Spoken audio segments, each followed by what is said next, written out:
My name is Ryan Cooper. I'm 28 and a staff sergeant in the U.S. Army.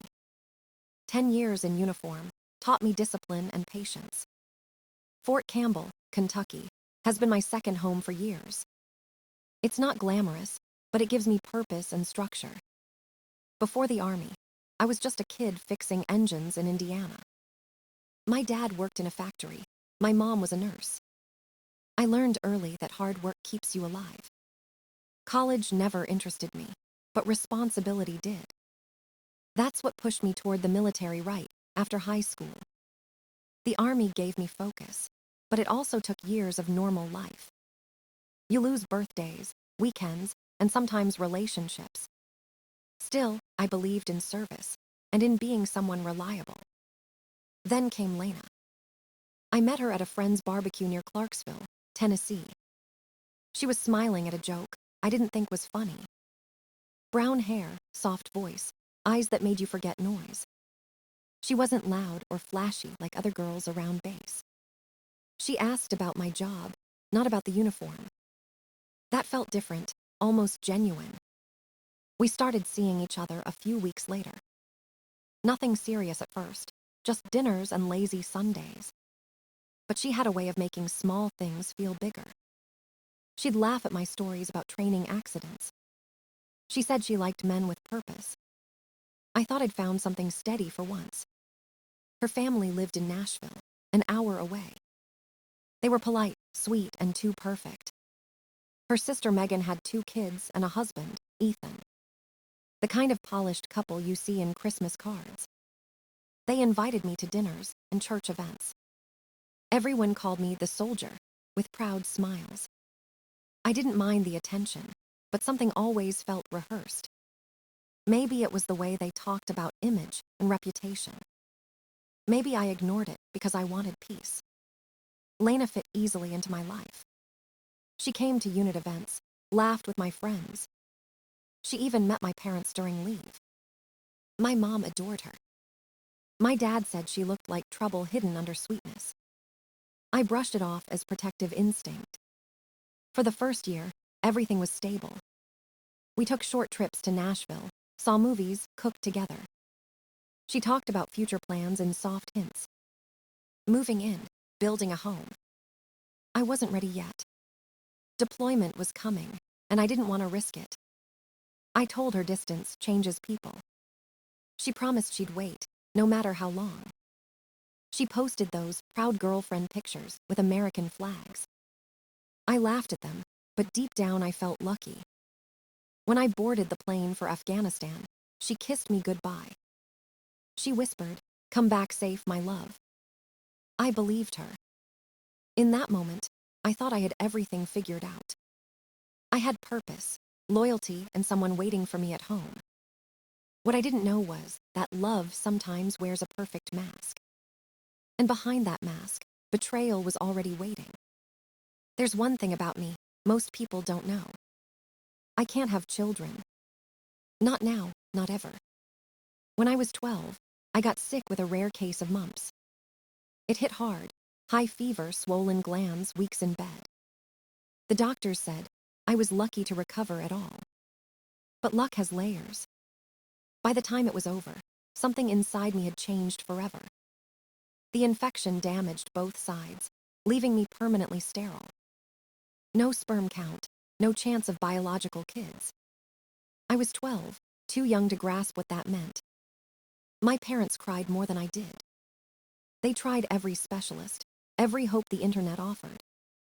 But science can't fix what's already gone. I grew up learning to make peace with it.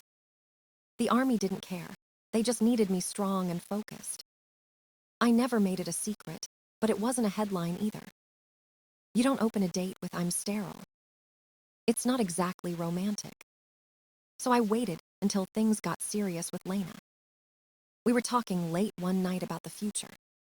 She asked if I wanted kids someday. I told her the truth. That I couldn't, not biologically. That it wasn't a choice, but a fact written in medical ink. She looked sad for a second, then smiled. "There are other ways to build a family," she said softly. She held my hand and kissed me like nothing had changed. That moment meant everything. I thought it was acceptance, real love without conditions. I didn't see it as the quiet beginning of a lie. After that, we barely mentioned it again. Life went on. She joked about adopting a dog before kids. I thought it was her way of making light of a heavy truth. But sometimes, silence hides resentment better than words. In the months before deployment, she changed in small ways. She asked more about military pay and benefits. She talked about buying a house near base. It didn't feel greedy, just oddly timed. My best friend joked that she liked the idea of being a soldier's wife. I brushed it off. Love makes you defend the very thing that's cracking. When I told her I'd be gone for 8 months, she didn't flinch. She said she'd be strong, that she was proud of me. She threw a small going-away dinner with her family. Everything looked picture perfect. Her dad toasted to future sons. She laughed nervously, squeezing my hand under the table. I remember whispering, "You know that's not possible." She nodded quickly, almost too quickly. Maybe I should have seen it then. The flicker of guilt in her eyes. But I didn't want to believe it. I told myself she loved me for who I was, not what I couldn't give. I left for Afghanistan with that belief tightly packed beside my gear. It was the only thing that made the distance bearable. What I didn't know was that back home, she was already rewriting the truth. And soon, biology wouldn't be the only thing impossible between us. Deployment came faster than I expected. September heat, dust, and goodbyes that felt too final.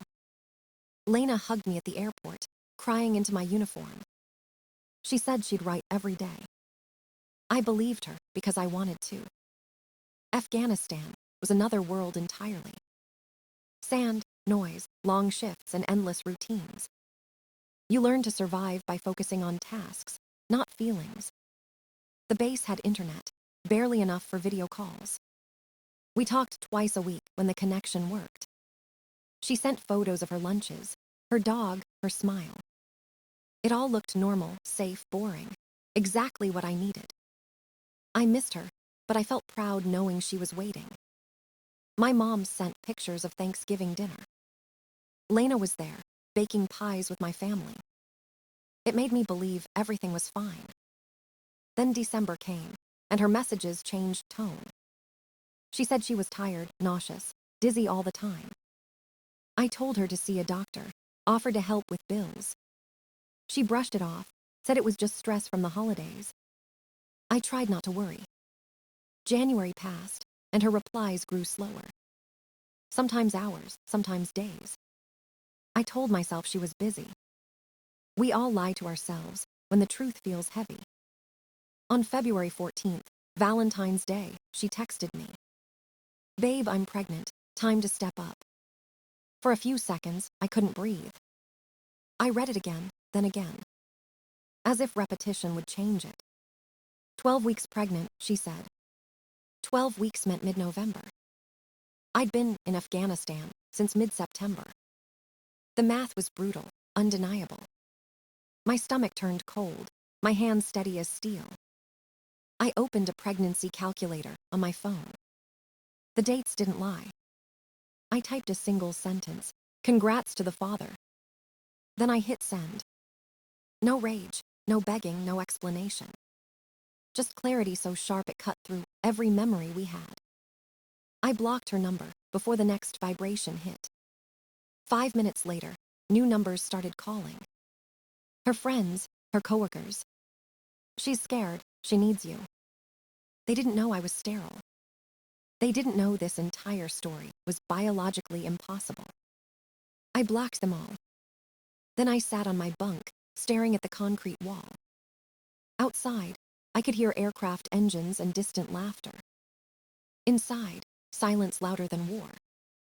I scrolled through old photos of her on my phone. Her smile looked like a stranger's now. I remembered the way she said she'd wait for me. The way she'd kiss me goodbye, promising forever. Forever lasted exactly 5 months and 2 lies. That night, I didn't sleep. I didn't cry either. I just stared into the dark, realizing love can vanish faster than bullets. And sometimes the biggest explosion isn't on the battlefield. It's a single message that tears your life apart. The next morning, the calls kept coming. Unknown numbers, Nashville area codes. I ignored them until one came through again and again. I answered, against my better judgment. Her voice hit me like static. "Ryan, please don't hang up, we need to talk." I said nothing. "You're angry, I get it, but the doctor said the dates aren't always exact." Her tone cracked halfway through the sentence. "Maybe it happened before you left." I let her talk until she ran out of breath. Then I said quietly, "I left September 15th. You said 12 weeks, that's November." Silence. You could hear her thinking, searching for an excuse that didn't exist. "It's still yours," she whispered. "It has to be." "No, Lena, it's not even possible." I told her again what I'd told her a year before. That I was sterile, permanently. That no miracle was going to change biology. She stuttered, tried to backtrack. Maybe the doctors were wrong. Mistakes happen. I told her I had 16 years of records proving otherwise. She started crying then, loud, desperate sobs that sounded rehearsed. "Why are you being so cruel? I'm scared, I need you. You needed me before you cheated." She gasped, said my name like it was a weapon. I hung up before she could twist it further. Then I sat there staring at my reflection in the dark screen. No rage, just a hollow ache in the middle of my chest. Later that day, I showed my roommate the texts. He read them, shook his head, and muttered, "Jesus, man." I told him it's fine, that I'd deal with it when I got home. He said, "You're way calmer than I'd be." "I'm not calm," I told him. "I'm just tired." That night, I pulled up my digital medical records. Everything the Army had on file since I was 12. The tests, the notes, the diagnosis. Patient permanently infertile. I took screenshots, highlighted every line that mattered. If she wanted to play this game, I'd bring the truth to the table. The next day, my sergeant called me into his office. He asked if everything was okay back home. I told him the basics. Girlfriend cheated, claimed pregnancy, proven impossible. He nodded like he'd seen it 100 times before. "Document everything," he said. "Don't let it mess with your focus." I promised I wouldn't. But focus is hard, and betrayal echoes louder than gunfire. For a week, messages poured in. Friends of hers begging me to forgive. Her mother writing long paragraphs about family and compassion. I ignored every one of them. Then, out of nowhere, my mom called. Her voice soft, cautious. "Sweetheart, Lena's mother told me she's pregnant. She says you're refusing to talk." I closed my eyes and said it straight. "Mom, the baby isn't mine. It can't be." She paused, then whispered, "I believe you." That sentence felt like the first breath after drowning. The only thing louder than truth that week was silence. And I was finally learning to live inside it. 2 weeks passed before the next storm hit. I'd stopped checking my phone, except for work updates. Then my sister Emma called out of nowhere. She never called during deployment, unless it was serious. Her voice shook when she said, "Ryan, I found something." I felt the ground shift beneath me. She'd gone to Nashville to talk to some of Lena's old friends. The ones not in her inner circle. They told her the truth no one else would say. The father wasn't some stranger. It was Ethan. Megan's husband. Her own brother-in-law. I didn't speak for a full minute. I just stared at the wall, waiting for it to stop spinning. Emma said she'd confirmed it with 3 different people. It started last summer at a 4th of July party. They'd been sneaking around for months before I left. I laughed once, short and bitter. "Her sister's husband," I whispered. "Yeah," Emma said softly. "I'm so sorry." "Does Megan know?" I asked. "Not yet, but she will." I ended the call and sat in silence for a long time. I wasn't heartbroken anymore. Just cold. Like someone had flipped a switch and drained everything out of me. That night, I decided to end it publicly. No arguments, no lies left standing. I opened my laptop and pulled up my medical records again. Screenshots, doctor notes, 16 years of proof. Then I started writing an email. It was simple, factual, and final. To Lena, her parents, and Megan. Subject line: clarification regarding Lena's pregnancy. I wrote that I'd been deployed since September. That conception in November was impossible. That I'd been medically sterile since childhood. That Lena had known this. That her pregnancy proved infidelity, not devotion. I attached every document and signed my name at the bottom. Respectfully, SSG Ryan Cooper. Before sending it, I hesitated for 20 seconds. Once I hit send, there be no undoing it. Then I clicked. It was gone. Within minutes, my phone lit up again. Calls from Nashville. Emails piling in like artillery fire. Her mother's message arrived first. This must be a mistake. Please talk to us. Then her father's. You'll be hearing from our attorney. What you've done is slander. I ignored both. Facts can't be slander. But the third email stopped me cold. It was from Megan. Please tell me this is true. Please. I replied with one line. Everything I said is factually accurate. I'm sorry. Hours later, she wrote back. He confessed. They've been sleeping together since June. I'm filing for divorce. I read it 3 times, barely breathing. Somehow truth always finds its way through destruction. I didn't feel victory. Just exhaustion. I'd wanted closure, not carnage. But maybe they were the same thing. By morning, her family had imploded. And for the first time since the message, I slept without nightmares.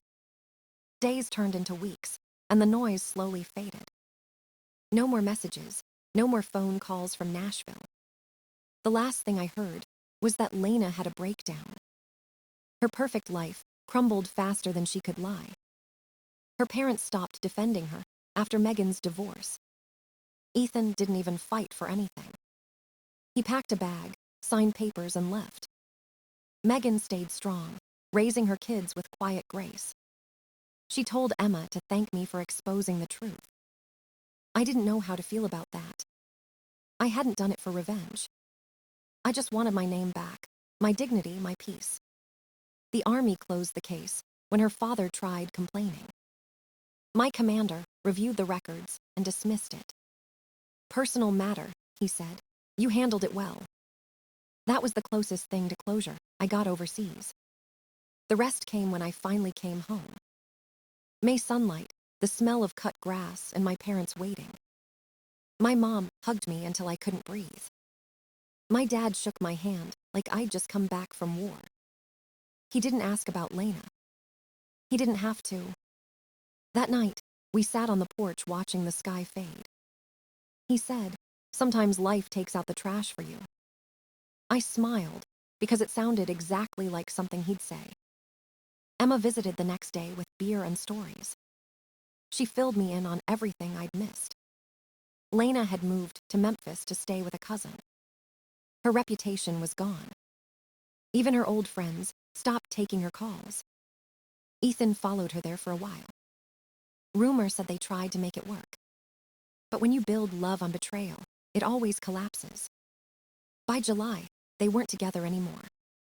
Megan's divorce was final. She kept the house and full custody of the kids. She was rebuilding piece by piece.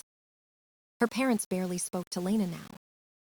The once happy family had become a cautionary tale. One night, Emma told me Lena had given birth.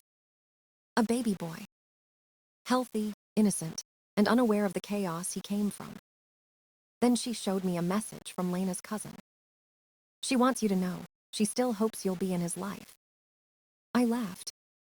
Not out of humor, but disbelief. After everything, the lies, the humiliation, the damage, she still thought I'd come back. I told Emma to delete it. That chapter was closed. No epilogue, no reunion, no forgiveness. I wasn't angry anymore. Just done. I'd fought battles in deserts and battles in my own heart. The war zones weren't that different. Both left scars you couldn't see.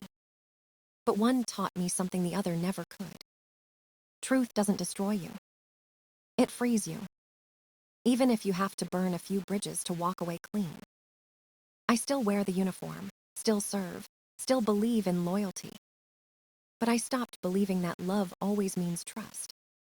Sometimes, love just means learning when to walk away.